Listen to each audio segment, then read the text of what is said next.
Alrighty, now this is going to be our second video on derivatives, and we're going to take a look at a number of functions that we've had to deal with over the course of some of these videos: trigonometric functions, the exponential functions, more polynomial functions, and we're going to take a look at some of the rules that can be applied for deriving the derivative of a function. So let's go back to the board, and it looks like we don't have much glare. Hopefully that eliminates some. It's tough to get rid of the glare 100% because it's pretty bright around here today. But we'll erase this graphic here that we used.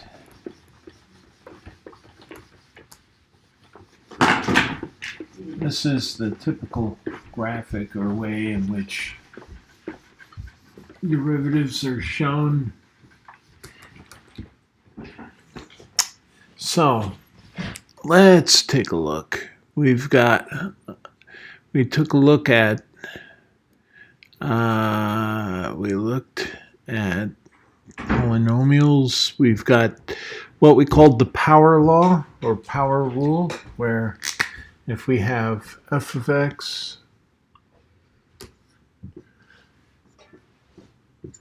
is equal to some constant times x raised to the n, then the derivative of x, and this is for polynomials,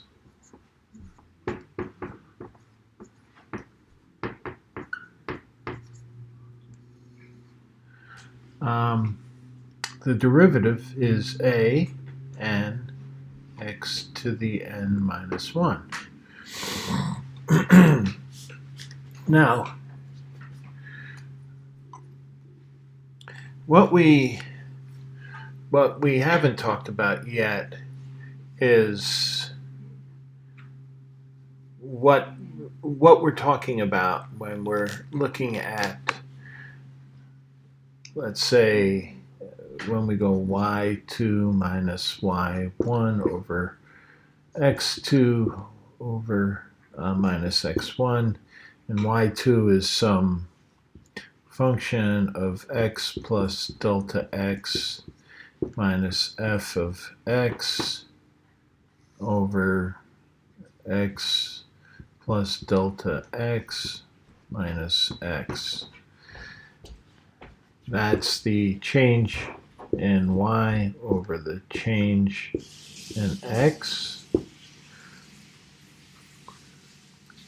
It's this delta x as we go to 0 that's of interest.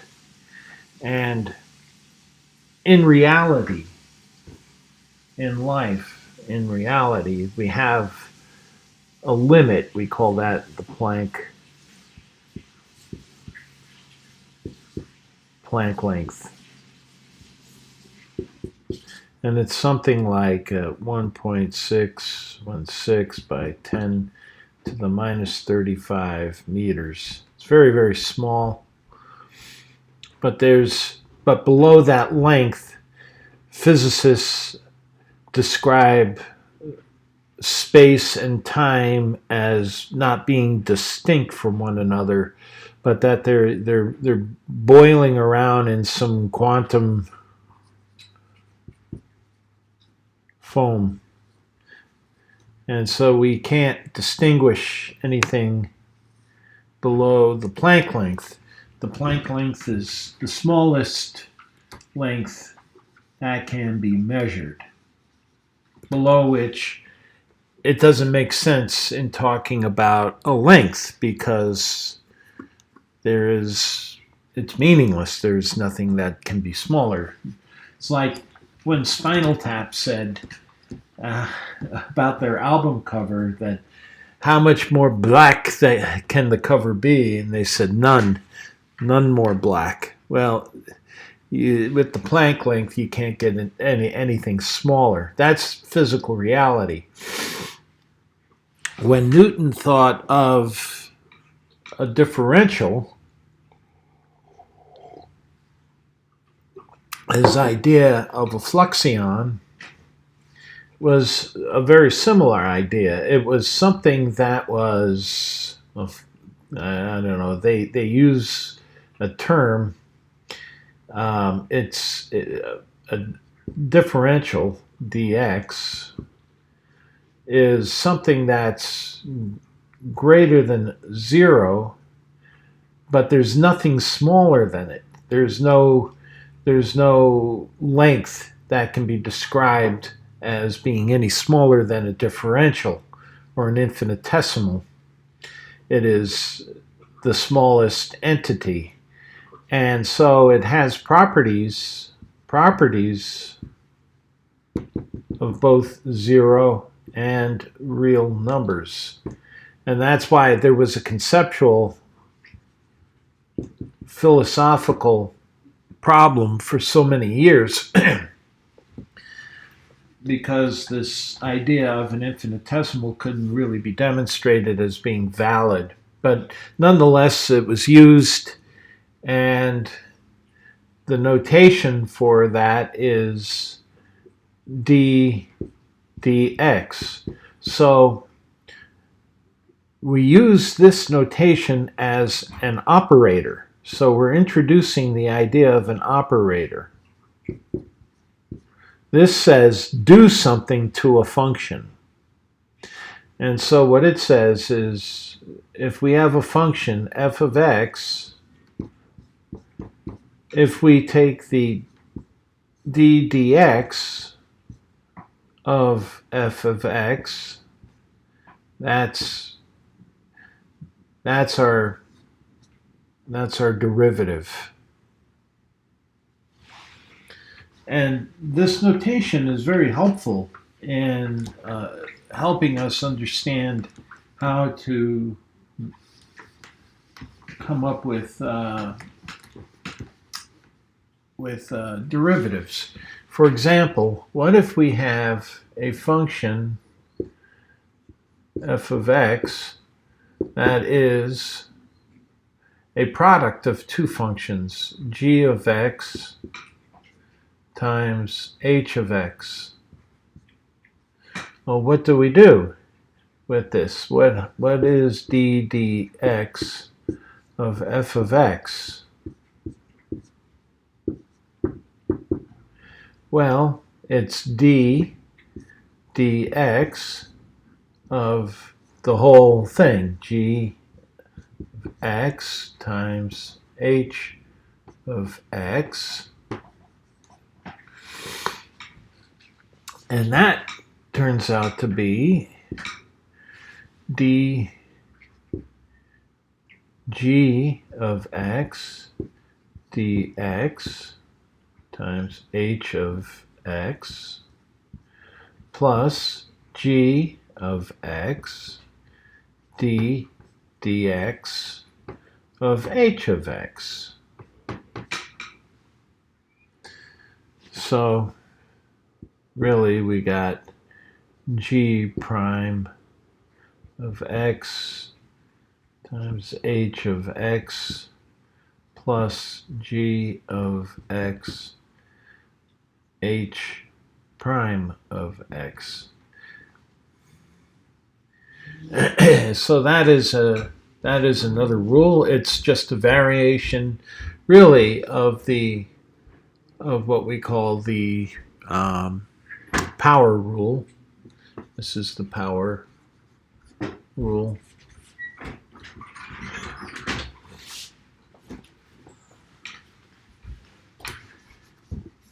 We've got more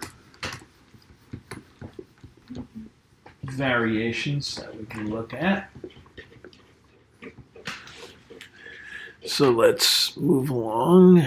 What do we have here? Why don't we just take an an example. Let's say f of x equals x squared plus 4x plus 4. So back to this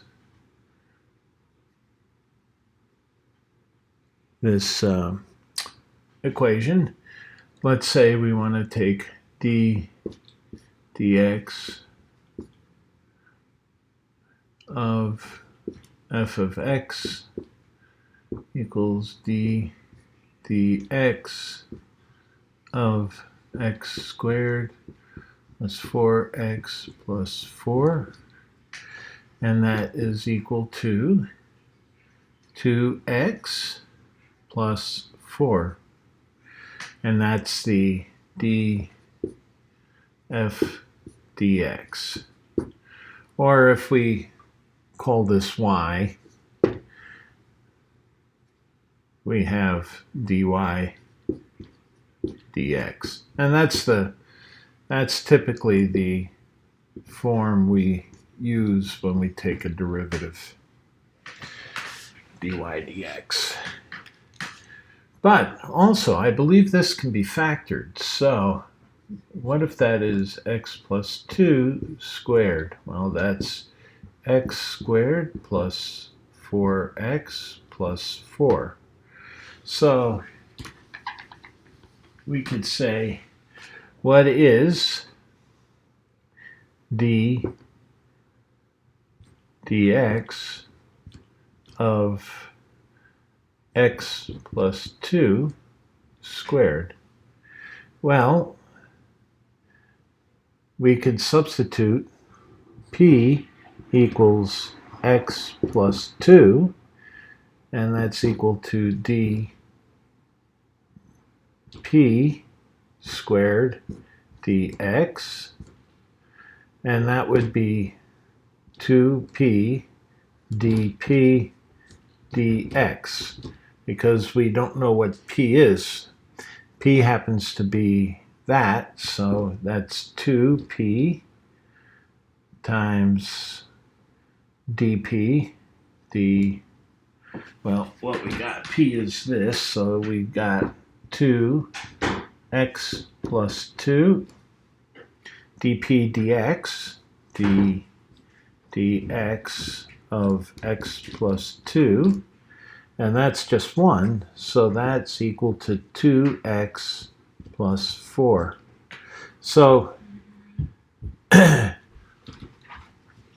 this is important for us to understand that sometimes the function may actually be a function in itself. In this case, p is equal to x plus 2. So we can't just take and operate just on p, but we have to operate on p and what it represents. So that's an important thing for us to understand. So we have, in general, when y equals m to the a, let's say to the n, we have dy dx equals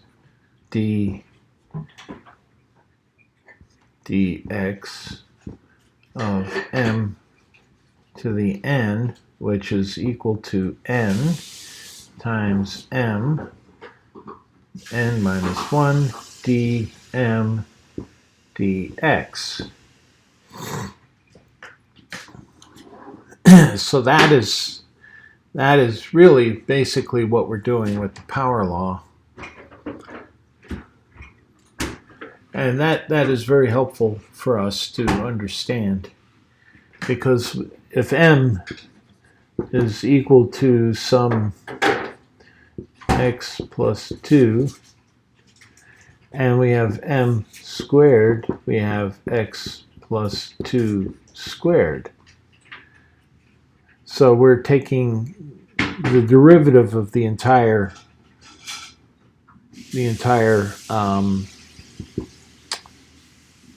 base, and then we got to take the derivative of the base itself. So again, that is 2x plus 2 d dx of x plus 2, which is equal to 2x plus 2 equals 2x plus 4. Just trying to emphasize, again, what we're doing, because you can't overlook that. That's part of this idea where a function f of x may be actually a product of two functions. So we always have to keep that in mind. This, I think, is what they call the product rule. So d, and this is y equals f, so dy dx equals dg dx h of x plus g of x dh dx. And this is, I think they call this one the product rule.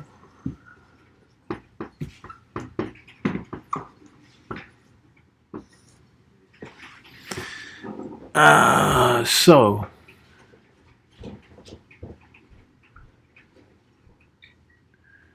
now let's take a look at some more. The quotient rule. Alrighty. The quotient rule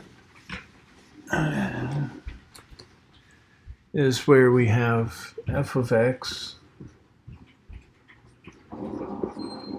equals g of x on h of x, and this is y. So dy dx equals, and this is really g of x times h of x to the negative 1. So we still apply, basically, in the quotient rules, really the product rule. So we have dg dx times h of x to the negative 1 plus g of x dx of h of x to the negative 1. And that is equal to g prime of x over h of x plus g of x times negative 1 h of x negative 2 dh dx, and that's equal to g prime of x over h of x plus, or that's actually minus g of x h of x minus 2, so that's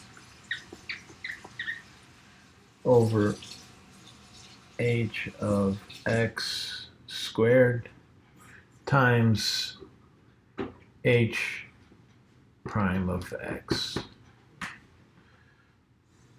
Does that make sense?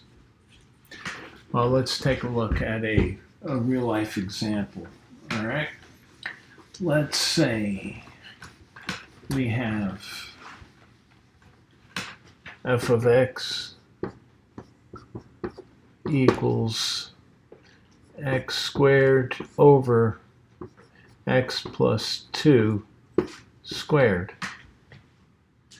So what is df dx? Well, according to our rule, we do 2x over x plus 2 squared minus 2x minus 2 to the negative 3 times x squared times d dx of that, which is 1. So this is equal to 2x over x plus 2 squared minus 2x squared over x plus 2 to the third. And we can make that more compact. We can multiply this top and bottom by 2x times x plus 2 over x plus 2 to the third minus 2x squared. And that is equal to minus 2x squared plus 2x squared plus 2x over x, or 4x, I'm sorry. That's 4x. And that's x plus 2 to the third. These cancel. And that's equal to 4x over x plus 2 to the third. And that's df dx.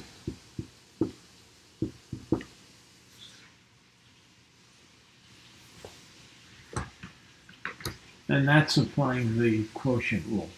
Now the quotient rule really is just the product rule. It's not any different.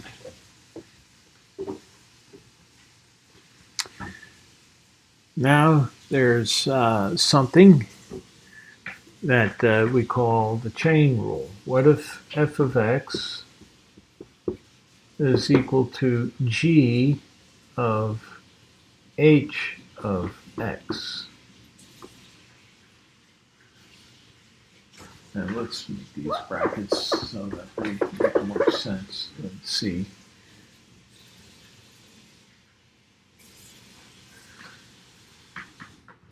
Well, this is equal to d dx of g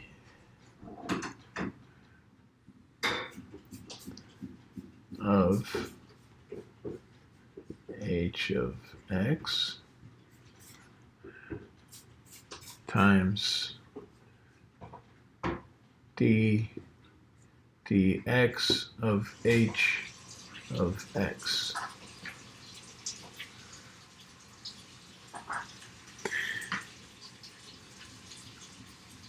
And this is considered the chain rule.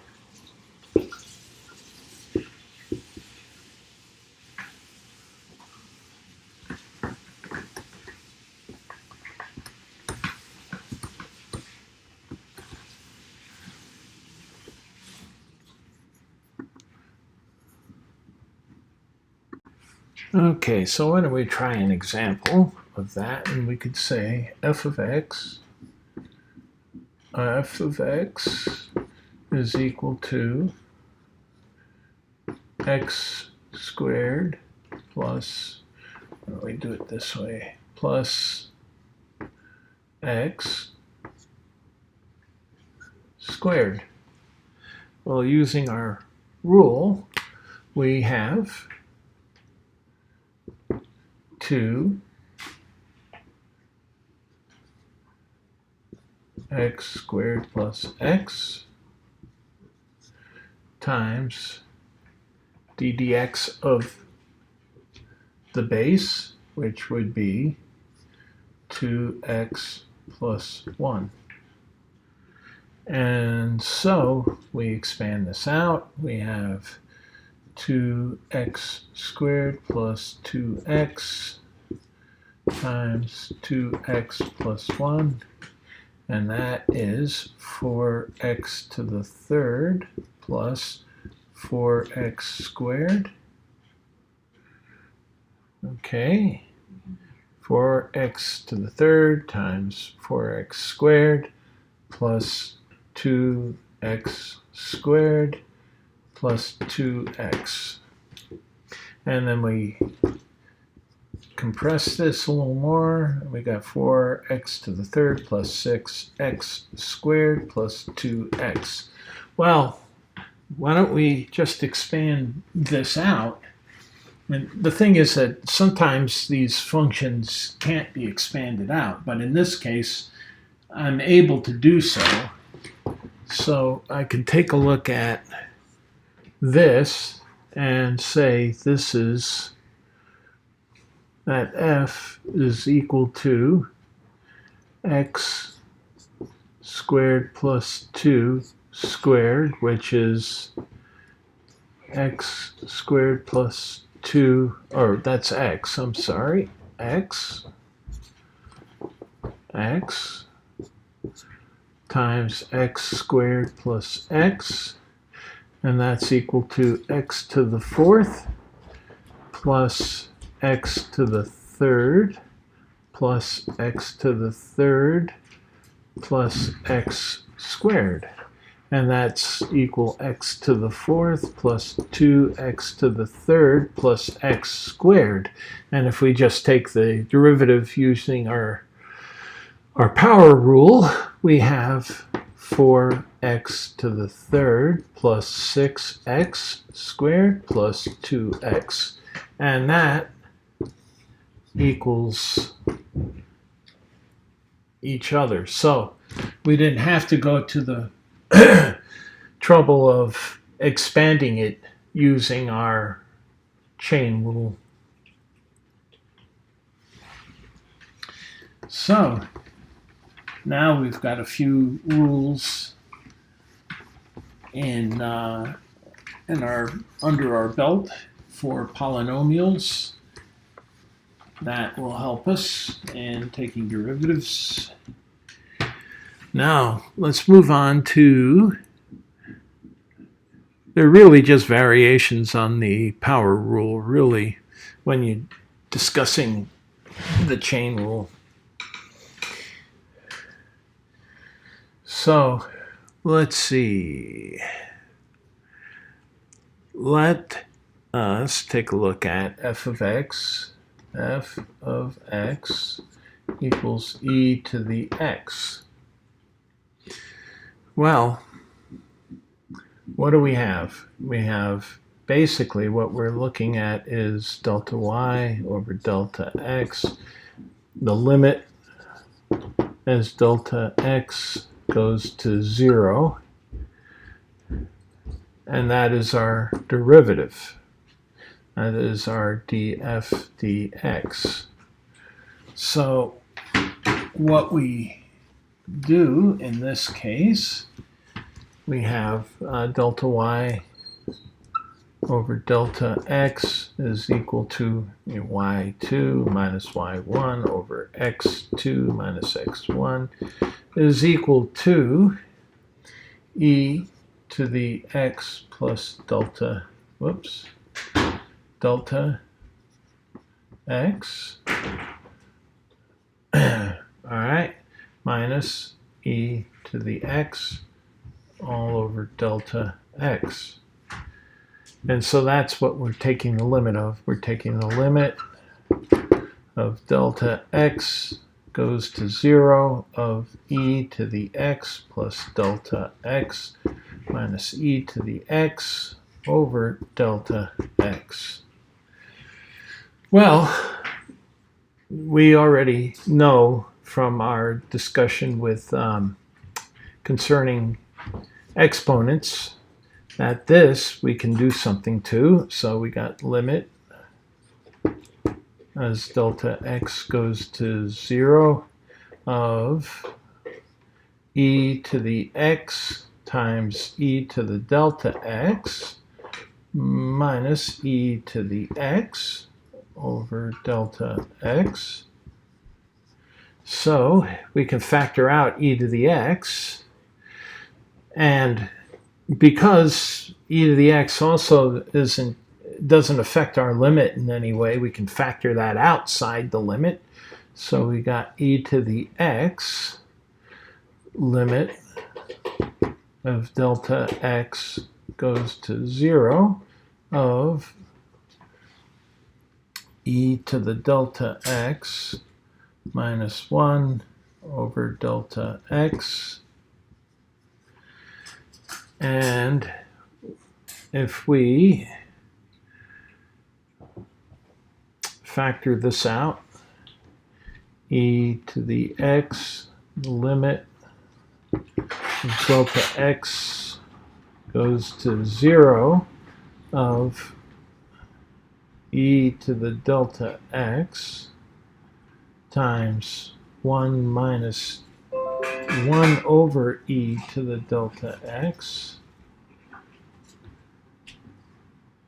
over delta x, we find that this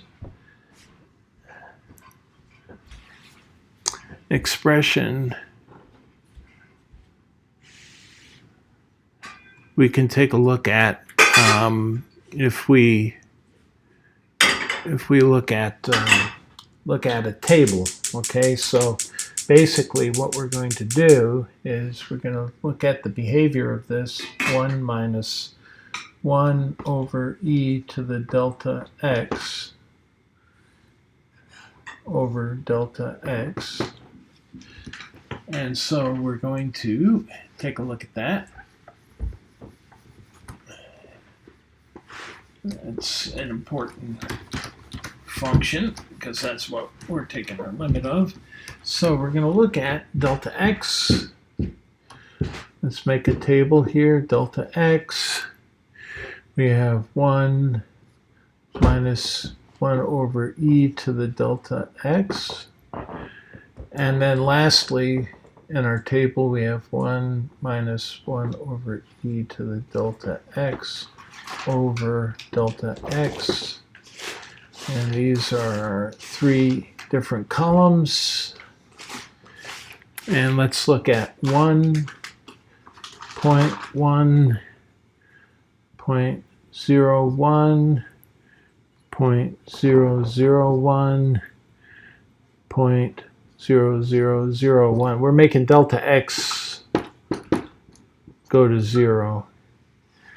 All right, so this turns out to be, if we do our math correctly, 0.6321,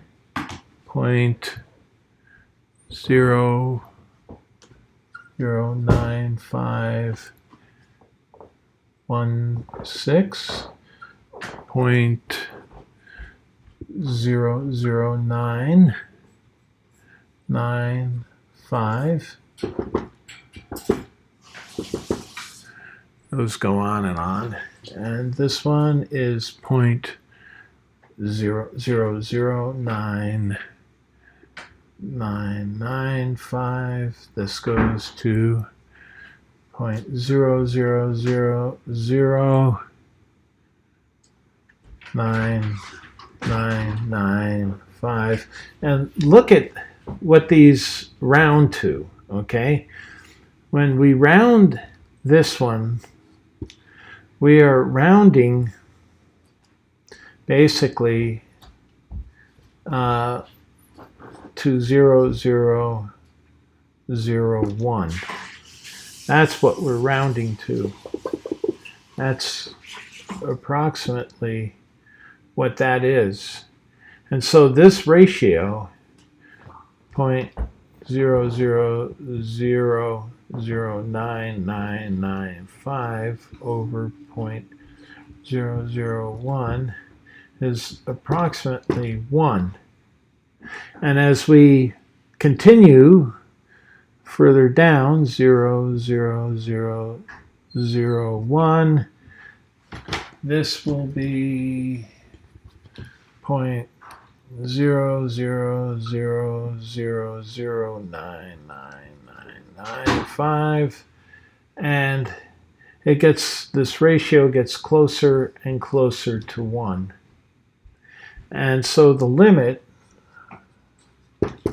as delta x goes to 0 of 1 minus 1 over e to the delta x over delta x goes to 1. And remember, we had that multiplied out there by e to the x of 1 minus 1 over e to the delta x over delta x equals 1.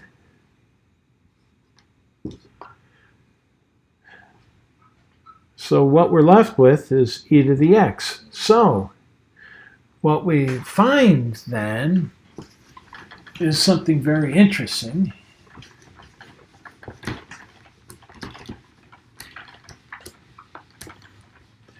Is that when f of x equals e to the x, f prime of x is equal e to the x. So when y equals e to the x, dy dx equals e to the x. It doesn't change. And we can do this also for e to the negative x. So when f of x equals e to the negative x, we have f prime of x equals minus e to the negative x. And if we take a double prime, f double prime, we have x equals negative times negative 1 e to the negative x equals e to the negative x. And we alternate back and forth. Triple prime x equals negative e to the negative x. The fourth derivative equals e to the negative x. So we go back and forth. We alternate when we have e to the x, negative x.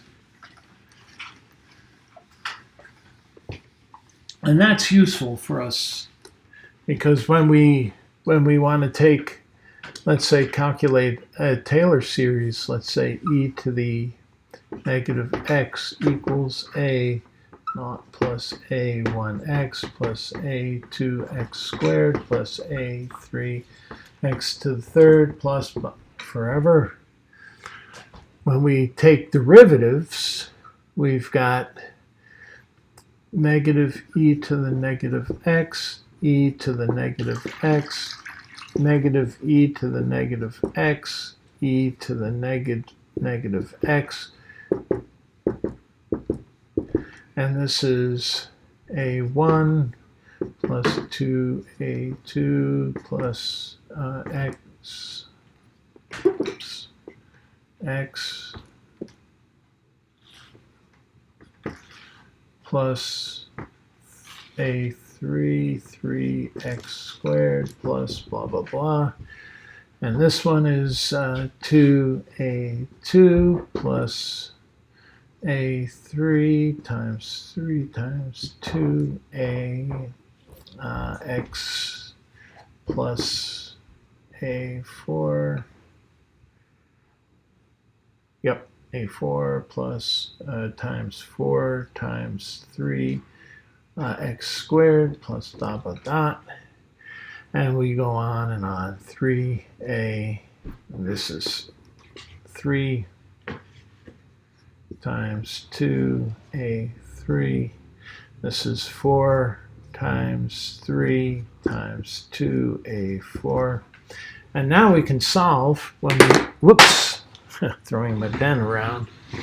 When we solve for the constants, we just make x equals 0, and all of these become 1s and negative 1s. So this one, Is it still in center? Yep, there we go. We have, let's say, x equals 0, x equals 0. Well, all these that have x's go to 0, except for these constants up here that don't have zeros. So we have 1, whoops, this pen, 1, negative 1, 1, negative 1, 1, and that's equal to a naught. This is equal to a1. This is equal to 2 factorial a2. This is equal to 3 factorial a3. 4 factorial a4. So now we've got our solvents, our constants solved. And now we can replace them in the series. And that's how you come up with a Taylor series for a function. This is where derivatives are very useful. So e to the negative x equals a naught is 1. Okay, so we got 1 minus x plus 1 on 2 factorial x squared minus x cubed 3 factorial plus x to the fourth factorial plus, and so on. Now we've got our Taylor series for e to the x. And the more terms you add, the better approximation you have for e to the minus x. And when we look at this, this is really x equals 1 over 0 factorial. And 0 factorial is equal to 1. This is minus x over 1 factorial. 1 factorial equals 1. Plus x squared over 2 factorial minus x cubed over 3 factorial plus x to the fourth factorial plus, and so on. And now we have a way of writing it into a compact way. So e to the minus x equals the summation of n equals 0 to infinity of negative 1 to the n over let's say x to the n over n factorial. And there we go. And that's our compact expression for the infinite Taylor series of e to the x. And as you can see, it was really quite simple once we knew how to take the derivative of e to the minus x. We could do the same thing for e to the x. We're not going to have this alternating 1 and minus 1. Instead, we'll just have a straight series that's always positive. When we take those derivatives, we can find it exactly the same way as we did for this. and we'll have e to the x equals summation of n equals 0 to infinity. It's an infinite sum of x to the n over n factorial. That's even simpler. So that's e to the x. And that's basically e to the x equals 1 over 0 factorial plus 1 over 1 factorial x plus x squared 2 factorial plus x cubed 3 factorial plus x4 over 4 factorial plus goes on forever. Why don't I just write this like that? There we go. And that's e to the x. And we do it the same way by just taking the derivative. And the derivative of e to the x is e to the x. So we never have any negatives in there, unlike the e to the negative x. So now the derivative, the fact that we can take a derivative allows us to do things that we otherwise couldn't do, except by accident. Somebody might experiment and accidentally come up with this, but without being able to take the derivative, you would never be able to really find that so quickly, so simply. And it allows us for any kind of function that's repetitive,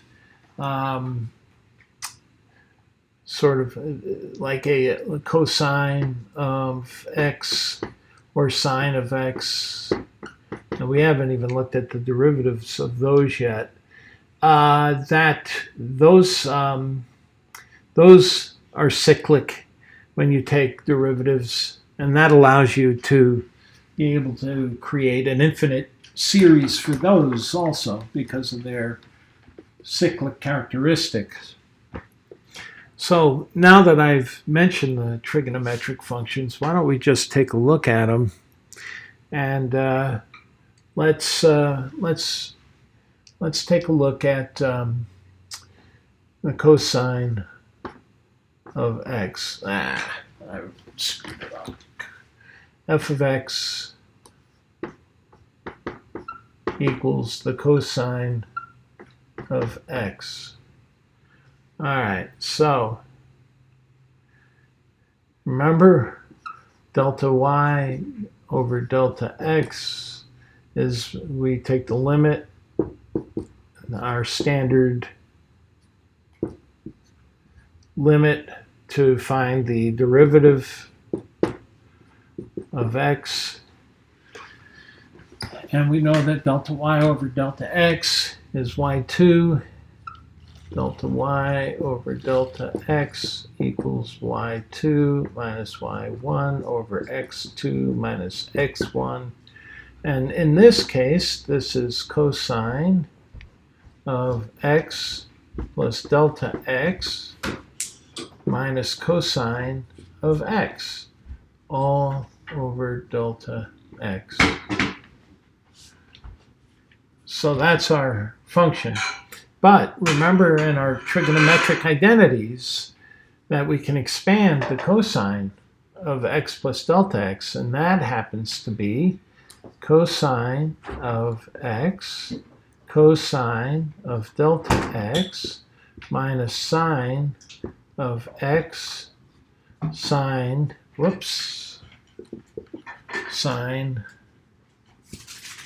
of delta x minus cosine of x over delta x. Well, we can also use some other, and this is delta y over delta x.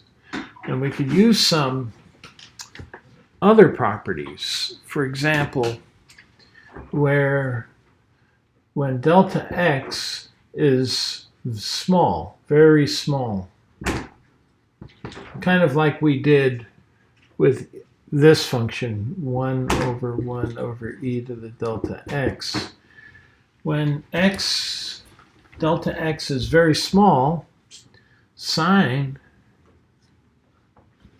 of delta x is approximately delta x. And also, when x is very small, delta x is very small, the cosine of delta x is 1. So we'll use those characteristics and see how that helps us. So when we go to the limit as delta x approaches 0 of cosine, cosine of x, cosine of delta x, but that's 1, minus, and this is delta x, sine x, minus cosine of x, okay, on delta x. Well, regardless of what this limit is, these cancel each other out anyway, because this is just the negative of this. So that goes out, and this goes out, and all we're left with is minus sine of x. So when f of x is equal to cosine of x, then df dx is equal to minus sine of x. So that's the derivative of f of x. We can do the same thing for the sine of x, and we have to anyway if we want to find the second derivative of the cosine of x.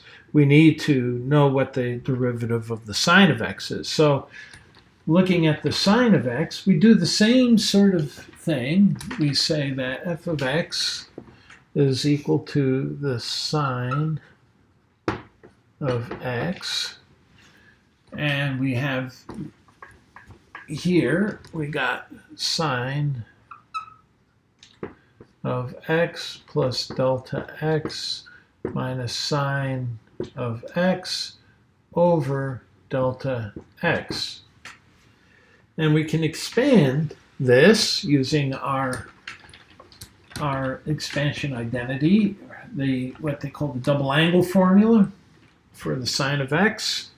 So that is equal to sine of x cosine delta x plus sine of delta x cosine x minus sine of x all over delta x.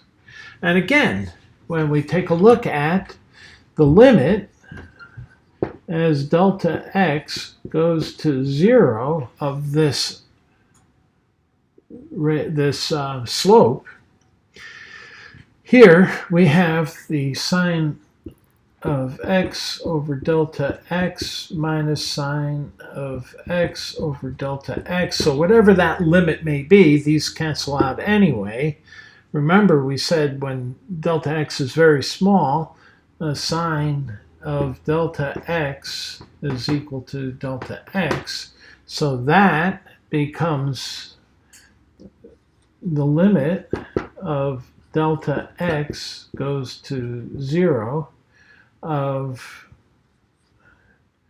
delta x over delta x cosine of x, these cancel out, equals cosine of x. So there we have it. The derivative of the sine of x is the cosine of x. And that's very important for us. Equals the f df dx equals the cosine of x. And again, if we wanted to create a Taylor series for that, it's useful to know that, we have f equals cosine of x, f prime equals negative sine of x, f double prime equals negative cosine of x, f triple prime equals sine of x, triple prime, f fourth prime equals cosine x, and so on. 1, 2, 3, 4, 5 equals negatives. And you see we've kind of returned to our, and we're going to end up with, remember, the same things. We got 1 over 0 factorial equals 1 over 1 factorial a1 equals 1 over 2 factorial, or not over, these are 1 factorial, 0 factorial, a naught, 0 factorial, 1 factorial a1, 2 factorial a2, equals 3 factorial a3, equals 4 factorial a4, 5 factorial a5. And when you plug in 0 to get rid of the rest of the x's and so on, we end up with a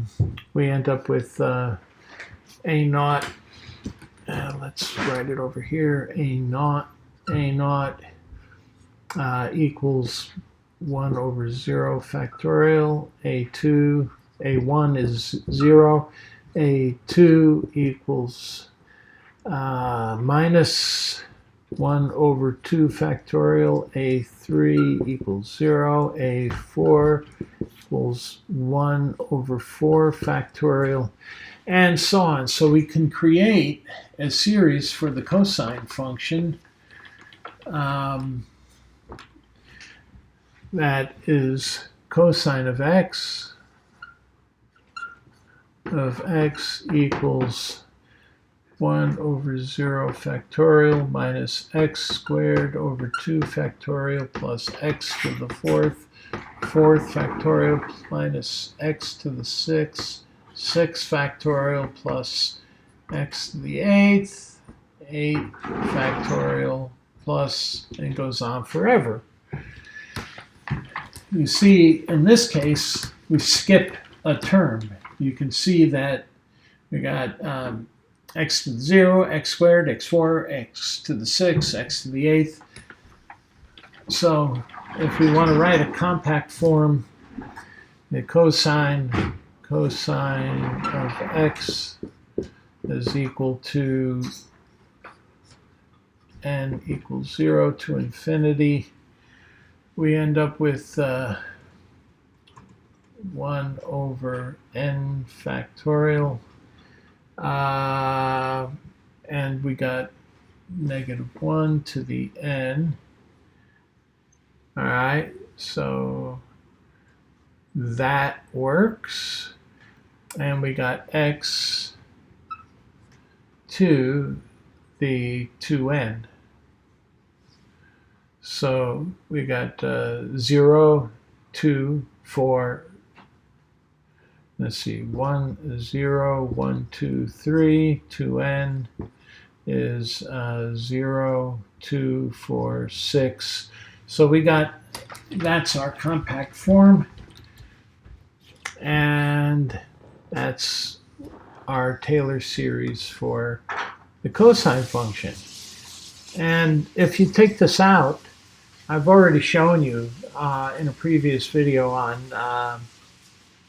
that I did before using Excel. I plotted cosine of x, and I used the Taylor series out to, I forget how many terms, I think 12 terms, to show how close they were. And they gave very, very close approximations to one another. The Taylor series was very good when you carried it out to like 12 terms. So right now, I'm going to leave it at this. We can do some more. We did the two basic trigonometric functions, the sine and the cosine. We did look at e to the x. We looked at e to the minus x. We looked at polynomials and all the different rules. So we covered a lot of territory in taking derivatives for most of the types of functions that we're going to be using in mathematics, in physics, in math classes, and so on. So I hope this has been a helpful video, instructional.